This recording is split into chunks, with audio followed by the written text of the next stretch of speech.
Hi everyone, welcome back to GeForce. We're touring around GDC and looking at some VR stuff that we really like, and we found a favorite. It's called Robo Recall, and here with me is Nick, lead designer of Robo Recall. I'll let you explain the game in your own words. Robo Recall is an action arcade shooter. We started off with the bullet train demo that we put out a year ago or so, and we decided, what would happen if we just keep turning up the knobs? Let's push it to 10, let's push it to 11, to 13, and it just kind of got wacky and silly and fun. It's a over-the-top and joyful kind of game. Was this exactly what you envisioned it to be once you were done? Well, yeah, the design process behind this game was we started off, Oculus sent us some of the very first touch controllers outside of the company at all. And we were like, well, what happens when we want to make a game with these? And we're epic, we make shooters, we make things explode. And so that was kind of the starting path. And then everything we did, the more ridiculous we got, the more chuckles we got when we put it in people's hands. I built some prototypes of guns, and people just kind of had their Keanu Reeves moment.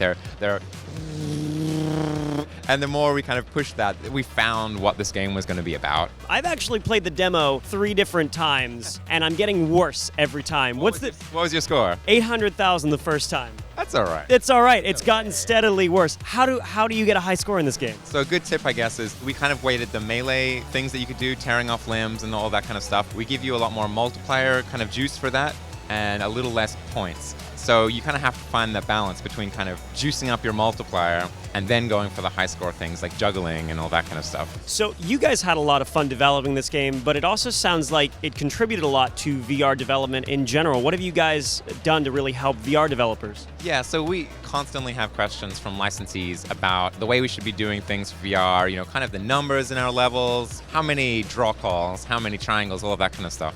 And we honestly thought the best way that we could actually kind of disseminate some of this information is just to release everything. So now developers can open up Robo Recall, they can see all of the blueprints that we made, they can see all the environments that we made, all of the code, it's all right there for someone to just look at and see all of the different things. So we think that's going to be a really, really valuable learning resource for other developers. Okay, so Robo Recall's out now. This game is free on Oculus if you have the touch controls. There's also a mod kit already released, so if you want to mess around with the game itself, that's an option for you too. Nick, thanks so much for talking to us. Thank you guys for watching GeForce.